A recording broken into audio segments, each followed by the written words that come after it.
Hello, everyone. Happy Monday. Welcome back. Thank you for taking some time out of your week to join us here on Maximize Monday. If you've listened to the show, watched the show before, you are no stranger to my guest. I have Tyrina back with me just to talk about some career coaching stuff. We were talking before the episode of how crazy things are getting right now. And this felt like a good time, if any, is a good time to just kind of go through this because there's a lot of misconceptions around what a career coach is, what you do, the services that you provide for your clients, similar to a recruiter. I was telling you before the show that we still get the messages sometimes of like, here's my resume, and how can you help me? And while we will obviously try to respond to as many of those as we can, there's better ways to kind of approach those situations. So this is what Tyrina and I like to do every so often, is just give some of that free advice and how you can optimize your career search, because it's not easy. You can't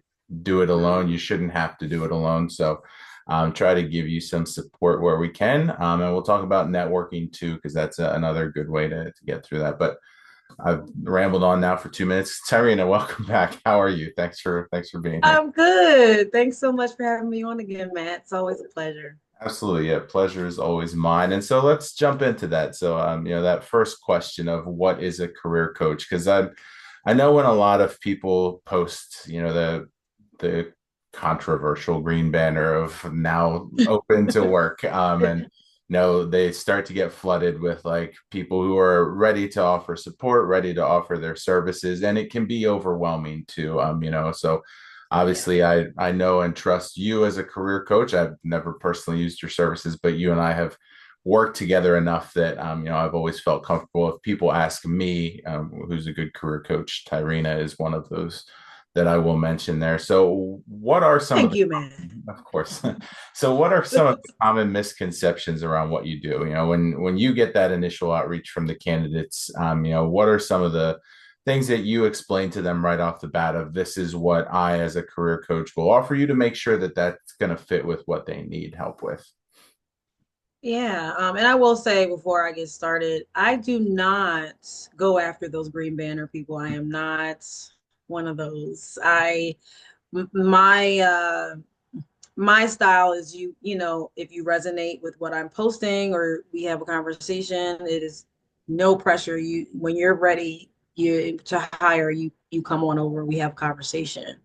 But I will say one of the main misconceptions of a career coach that I've experienced in the almost 5 years I've been coaching educators through their transition is that we're going to do the work for them as far as like applying to jobs or even looking for the jobs. I mean, we do help with that, and I'll talk about my services a little later, but um, a career coach is supposed to provide you with the tools that you can use on your own. Um, and I know that for me and my style, I also coach you on how to use those tools.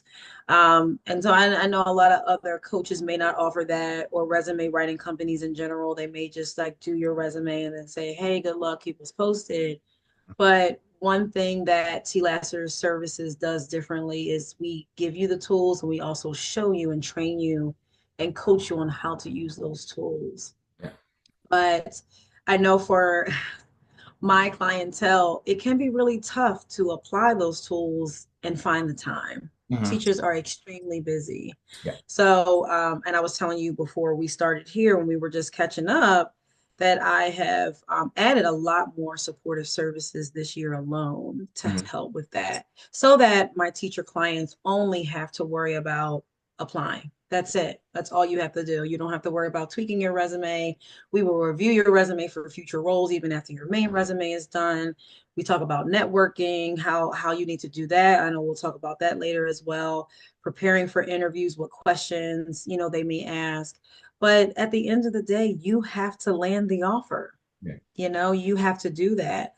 One of the other minor misconceptions too is that hiring a coach is going to guarantee you getting a job. Mhm. There is way too many things that are out of our control, anyone's control, Right. as far as hiring is concerned. Mhm. Again, We make sure that you're put in the best light on your resume. We make sure you understand your resume, how to elaborate on your resume in interviews. But I mean, honestly, I wish I could be a fly on the wall or a bug in your ear and tell you what to say in interviews, but that's not authentic. That's not honest. So you have to land that offer. We Mhm. provide the tools as a career coach. You have to do everything else. So how do you manage those expectations? Because we're living in a time where everyone kind of has this expectation of instant gratification, and with Yeah. job seekers that are a little bit more understanding, they know the market right now, especially if they're active on job boards or active on LinkedIn, Handshake. You can kind of see that right now everyone's kind of going through the same thing and struggling with the job search itself. So they when they're paying for a service, sometimes they get this expectation of, okay, well, I'm paying this person to help me, so by next week I should be signing my offer letter. And how do you Right, how right. to let them know the timeline so that they have those expectations from that initial consult of this is a good estimation, while at the same time, even then, not saying like in 30 days or 60 days you'll have a new job, because it's like you said, no guarantees. Yeah. So I mean, we are very transparent, and I say we because I have a team that assists me with those consultation calls, Mhm. just to go over like the different services and what packages would suit with whatever the client needs or potential client needs. But I will say, that conversation can be tough because a lot of our clients want to get out right now. They're under a lot of pressure. They're in toxic school environments. So before they invest their money, we're very transparent about the timeline. Mhm. Now, we do have clients that transition a lot quicker than other clients, right? But again, like our processes are pretty quick. Like you get your resume, cover letter, LinkedIn document, and within 5 business days. But when it comes to the interview and hiring process, that could take a month. That could take Right. 2 months Mhm. because most of the time these companies they have more than one interview round. Sometimes they have four Right. because you're meeting with different people, different teams of people. And if you're counting like, the initial interview with the recruiter, that's just the screening to make sure that you're a good fit to even include in the hiring process. So Right. you think about that. If you have 4 rounds, that's 4 weeks. Right. And then you may have maybe one final interview with the CEO, depending on how their hiring process is. And then you may not start the job until 2 weeks later. Right. So it's really the long hiring process. But also to go back to the beginning of the process, it's companies getting back to you. Yeah. Like there's a lot more applicants nowadays, right? So if you're not in that first pool of applicants, you may not get a call back until maybe 2 or 3 weeks later, Yeah. maybe longer. I've had clients where they on board with us and they say, I'm not getting any interviews. Like this is why I hired you, because before I hired you, I tried to do it on my own and I'm not getting any interviews. And Yeah. then it'll be like 2 months later before they hired and they finally heard back from like one of the companies Mhm. 2 months later. Yeah. So I always give this word of advice too, especially to my current clients. Sometimes not hearing back is a good sign. That means you didn't get a rejection, but your resume went through, Mhm. right? You have to understand there are a lot more applicants for companies to go through, and it may just be one person Yeah. that that has to go through that. They may not have like a whole staff Mhm. to go through one applicant pool. I saw a post the other day of someone that did get a response from one of the roles that they applied to, and they were very transparent. They said it's not because of your skill sets that we haven't called you back. You were number 905 as Mhm. far as the applicant. Yeah. So we love your skill set. We just haven't gotten to your application yet, but we want to let you know, like, we'll keep you posted. Yeah. And that was really refreshing to see because sometimes companies don't even have time to do that. Right. Right. If they don't have processes and procedures in place to like keep you posted. So as far as the timeline, it is a little longer. Yeah. depending on how rigorous you are in your job search too, which again, my clientele are educators and they're very busy. Sometimes they don't have time to apply until the weekend, or Right. sometimes you're just like, I'm so tired, I can't apply today. I just don't feel like it. Yeah. So with our services, if the only thing that you have to do is apply, come on, like, listen, try it out. Try out T. Lassiter services because that's all you'll have to do. We'll do everything else Yeah. other than interviewing. Right. Right. So I'm going to combine the next two questions because I think they can kind of go hand in hand when we're talking about resume support and some of those common mistakes that you see when you're working with someone, especially if someone's been in the classroom for 20 years, they probably haven't had to update their resume for some time, didn't really think about it. So now they're getting around to doing that. What are some of those initial things that you go over? And you and I have talked about this a lot at this point, but the transferable skills aspects, how do you work with these educators to kind of highlight some of the experiences that they have that are going to translate into a more corporate direction or an ed tech, a learning and development, a different side of working within education in some space that they can show off these skills and have them highlighted. So, especially in this job market, we try to find a specialty or niche that they have. We don't want them to apply to jobs that are super oversaturated or won't make them stand out, right? So, during the onboarding process, we ask them various questions like, is there any jobs you don't want to do? What do you enjoy about your current job? Mhm. And we'll get responses like, I love curriculum writing. I love building assessments. I love looking at data and seeing where the gaps are and Mhm. coming up with a plan for that. So we really try to capitalize off of their strengths because sometimes when you look at 1,000 teacher resumes, they can all look the same, but it's Yeah. like when we meet with them, we can we can ask those questions so that we can help them to stand out and say, what is it about you that differs from other teachers? Mhm. What is it about your skill set and how many years you have in that's different about your experience? Yep. So that's one of the first things we do. So then we can help them to narrow down roles that will be great with their strengths. Mhm. I feel like that onboarding process is probably the most important process, Yeah. most important part of the whole process, um, because we want to help them with that. We want to help them navigate that. Yeah. Um, and then sometimes we learn about personal interests too. Mhm. I think there's a lot of misconception about what you can put on your resume as well. Sure. It doesn't have to be something that you were paid for. Right. We can capitalize and emphasize some things that you're doing outside of your current role Mhm. as well. Like if you do fundraising on the side Yeah. at your church, or you've put programs together for your daughter's Girl Scout program or so, it's just Yeah. anything. Yeah.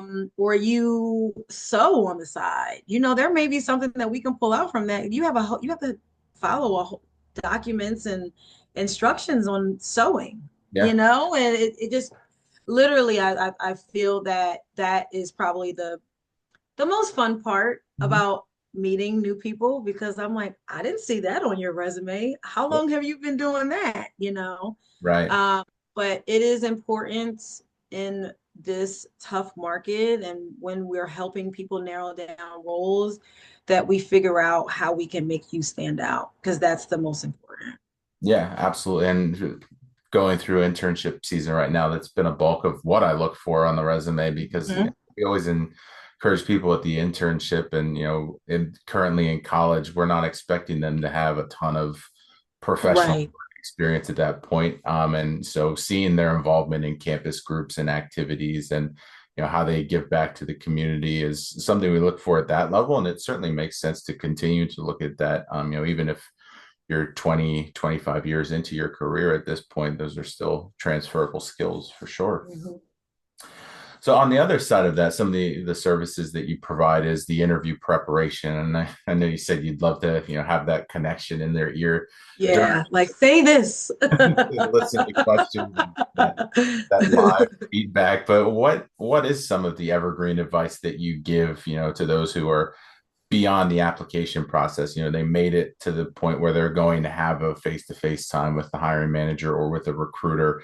What are some of those key things that you tell them going in? Because obviously you're going to tailor the interview prep to their specific role, but what is some of the evergreen stuff that you feel is applicable to any interview process? Yeah, I mean, so with our services, just to let everyone know, we do help you to come up with what questions they may ask. But again, it's the extra things that you could do to stand out, right? So we're looking at financial reports of companies. We're looking at podcast episodes, maybe that the CEO did or leadership has done, articles that there's quotes in, um, even when you're preparing, like especially if you have an interview with like an ed tech company, and even if you have used a similar product in them, it may not be exactly the same thing that you used in your classroom, right? So it's great that you may maybe do like a 30-day free trial. Most of these ed tech companies offer free trials so that you can really start using the products, as much as possible. Mhm. So, other than the interview questions and of course coming up with scenarios, I would think like those extra steps help you to stand out in interviews, but also asking the right questions at the end of the interview and not just, what's the day to day or, those general questions, but like, I like to get personal. Like, what do you like the most about your job? If Yeah. you could switch roles with somebody, who would it be? Just so they can get a little taste of like your personality and how you build relationships as well. Because those are the kind of questions that I love for people to ask me, like, oh, you want to know deeper information about Yeah. me? Oh, that helps you to stand out, not just talking about the role or the company, but you also can come up with questions to ask them personally too, your interviewer. Yeah. I mean, just showing that you've taken even 5 minutes to go to the company website is sometimes Yes. more than other applicants and candidates might be doing. So certainly, being able to speak to company mission statements, Yep. some of the more recent news or announcements that they've made as an organization are going to Hmm.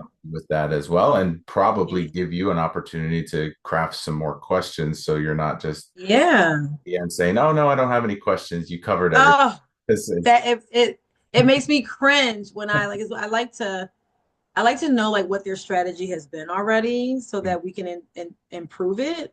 But when I've heard from so many like, yeah, I didn't ask questions at the end because they answered everything. I'm like, what? yeah, So I mean, honestly, I would ask everyone to ask at least 4 to 5 questions at most, mhm, but have like 10 questions ready yeah, because most of the time they may answer these questions throughout the interview and you can just cross them off. And whatever they haven't asked, then you can just go ahead and ask them. yeah, But always have something prepared. yeah, yeah, Something.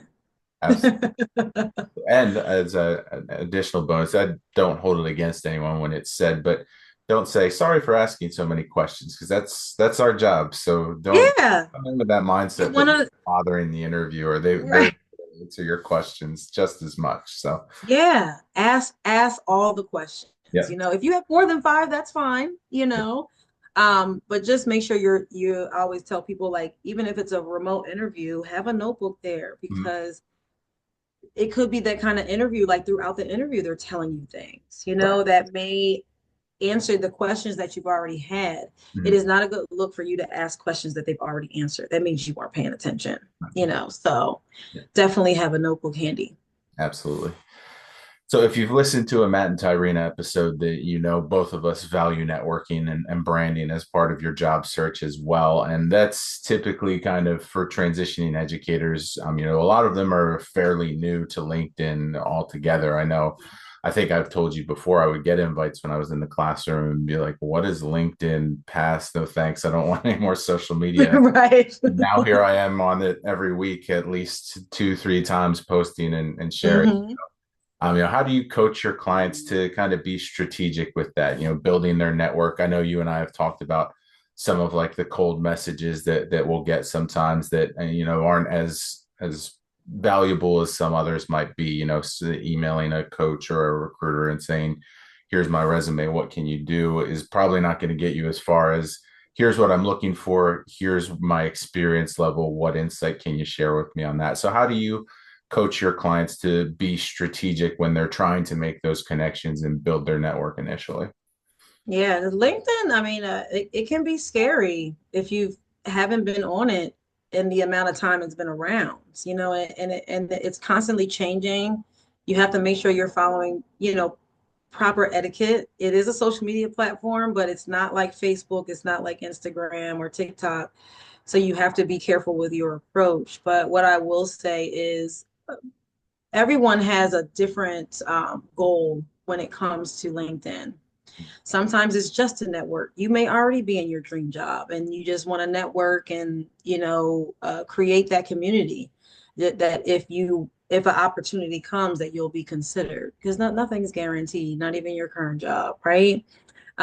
So I would say the first thing that I teach my clients is like, we need to narrow down what your goals are. Of course, it's to find a job, but do you have a goal of connecting with a certain amount of people a week? Do you have a goal of connecting with people at the companies or in the industry that you want to go after? Do you want to join some groups? Like it's important to narrow down those goals because you don't LinkedIn, you could get overwhelmed pretty quickly. You really can. I also say, uh, once you hire me as your coach, I'm not saying don't follow other coaches, but you invested your money with me, so you listen to me. Not saying that you shouldn't take advice from other people, but just be careful. So be very intentional about who you're connecting with. Do not connect with just anyone. You want your feed to feed you. Yeah. And that's just like with any other platform. Like I know for me, on all of my platforms, at least once a quarter, I'm auditing. I'm like, I'm Mm-hmm. not really getting anything from their content. I'm going to go ahead and remove that Yeah. because you have to train your algorithm. Mm-hmm. So, like for me, for example, training my algorithm in networking means for me, like I want my algorithm to continually push roles that are companies that are hiring. Yeah. So it took me like 2 weeks of like, and I still do that. I'm just Mm-hmm. reposting so people that are looking for jobs can see what I'm posting of companies that are hiring. So now my algorithm, that's all it does. It just pushes jobs to me. Mm-hmm. And so it's important for you to train your algorithm as well. If you're looking for customer success, if you're looking for learning and development, those are the type of posts that you need to resonate with. It works just like any other social media platform. And then when it comes to cold messaging, so I am going to tell you how we can help you if you decide to hire T Lasser services. But going back to your point, Matt, about you getting messages saying, "Hey, here's my resume.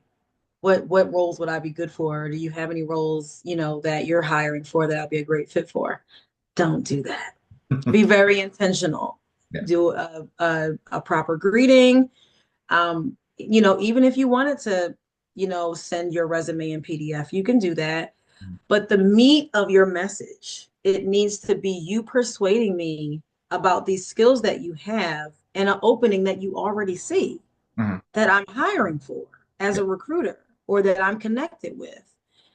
I feel like those messages that you get saying, "Hey, here's my resume," they're looking for a headhunter. They're Yeah. not looking for like that's something different.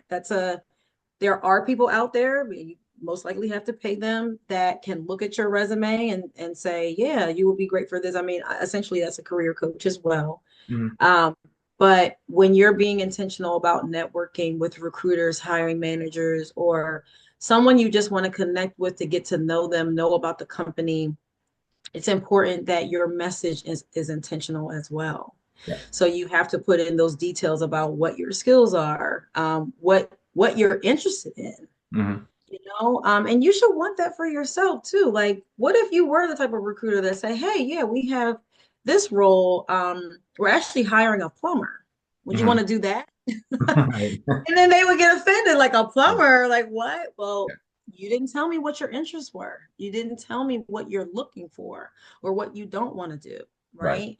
But the service that I mentioned earlier, where how we help with that is once our client's resume and any of the other services are completed and they're actively in their job search, we definitely push networking a lot, but we also support you in reaching out to recruiters. Hmm. So what we do is just we say, hey, send us the information of the company that you just applied to, and we will help you find the recruiter and send a message to them.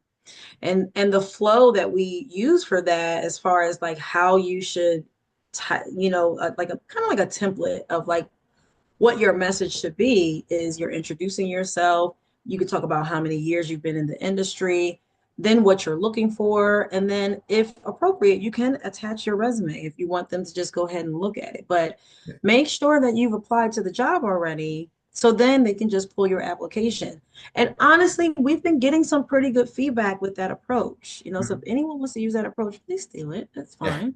It's I don't gatekeep. Yeah. But it's just being intentional, Mhm. grabbing that the attention of the recruiter that gets hundreds and hundreds of messages every day. Yeah. And you want to make the recruiter's job easier too. Right. Like they get sometimes thousands of applicants. Yeah. If you can jump in their inbox and say, "Hey, I just applied. Here's my skills. Here are three things that I've done in my career that match with the role." Mhm. Make it easy for them. Yeah. Definitely. Mhm. So before I let you go here, I always like to give you the chance to, plug your services, some of the things that you offer, where they can follow you. So, take some time to let people know where they can connect with you and reach out if they have questions about the services and go from there. Awesome. So yes, you can follow me on LinkedIn at Tyrina Lassiter. I post a lot of content about how your resume should look, about networking tips, interview tips. I've kind of beefed up my content as well, so I'm posting a lot more. I'm finding that I really pay attention to my timeline and the type of questions that job seekers ask. So I like to build my content around that to answer those questions on LinkedIn. You can also follow me on Instagram at edtransition.navigator. My content on there is primarily pushing out what companies are hiring. Mhm. Also, I push out a lot of reels about what roles are great for transitioning educators. So definitely follow me there. And then my website is www.tlassiterservices.com, which is on all of my platforms that you can access.